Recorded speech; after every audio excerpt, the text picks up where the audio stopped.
बिस्मिल्लाहिर्रहमानिर्रहीम and welcome to kinder stories. आज जो किताब हम पढ़ने जा रहे हैं उसका नाम है हे ने चश्मा पहना। आइए देखते हैं इसमें क्या लिखा है। भालू और भेड़ दोनों दोस्त हैं। भालू को भूत बहुत बुरे लगते हैं।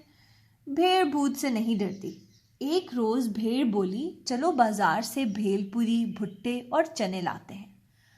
भालू ने कहा, ना बाबा, रास्ते में दरख्त पर भूत रहते हैं। भेड़ बोली, भाई भेस बदल लेते हैं और भूत बन जाते हैं। दोनों भूत बन गए और भागकर बाजार चले गए। फाटक फलांग कर बच्चे बाग में आए और फल तोड़ने लगे। एक बच्चा फिसला और फूट फूट कर रोने लगा। माली फावड़ा लिए बाग का फेरा लगाने आया। बच्चे फुर्ती से भाग निकले थे।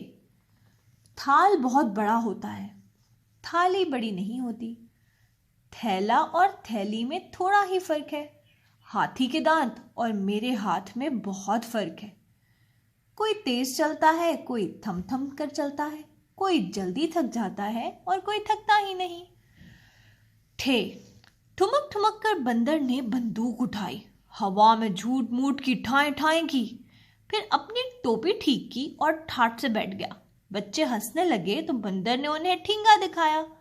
बंदर वाले ने सारा सामान गठरी में ठूंसा और अपना डंडा फर्श पे ठूंका। दोनों ठंडा पानी पीकर चल दिए।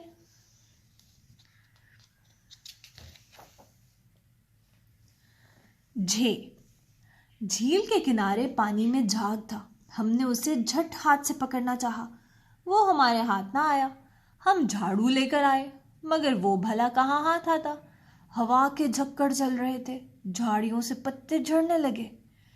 हम झुंझलाकर वहां से लौट आए। छोटा सा एक मकान था। उसमें एक लड़की छोटी और उसका भाई छोटू रहते थे।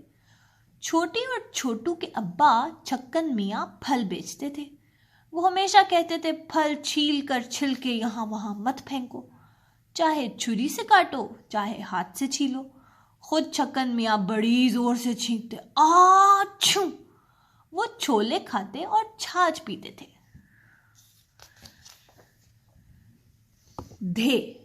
धूप चली गई। धोबी के घर में अंधेरा हो गया। चोर धम से अंदर कूदा, सारे कमरे छान मारे, एक धेला हाथ ना आया। धोबी के गधे ने शोर मचाया, दरवाजे पर धप धप हुई। पुलिस आई, खूब धींगा मुश्ती हुई। चोर को धक्का देकर थाने ले गए। 2:30 बज गए हैं।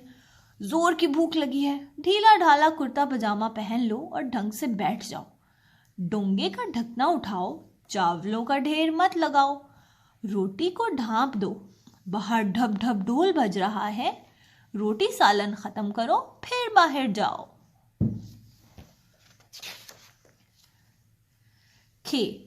खेत में किसान खुरपी से मिट्टी खोद रहा था। पुराने खंडर में 2 बच्चे खेल रहे थे। उनको एक कन खजूरा नजर आया। बच्चे डर कर किसान के पास भागे। किसान ने उनको खीरा और खिचड़ी खिलाई। बच्चे खुश हो गए। घुप अंधेरा छाया हुआ था। घोड़ा घोड़े बेचकर सो रहा था। घन गरज के साथ बारिश होने लगी। घोड़ा घबरा कर उठ बैठा। अचानक घंटी बजी। घोड़े ने घड़ी देखी। घोड़े के दोस्त भीगते भागते घर में घुस आए। उसने सबको घी में गुड़ घोल कर खिलाया। दी एंड। ये थी हमारी छोटी सी किताब। अगर आपको ये किताब अच्छी लगी है और आपने इसे हमारे साथ पढ़ना एंजॉय किया है तो हमारे चैनल को सब्सक्राइब करें और इस वीडियो को लाइक करें और हमारी बाकी वीडियोस भी ज़रूर देखें। Thank you.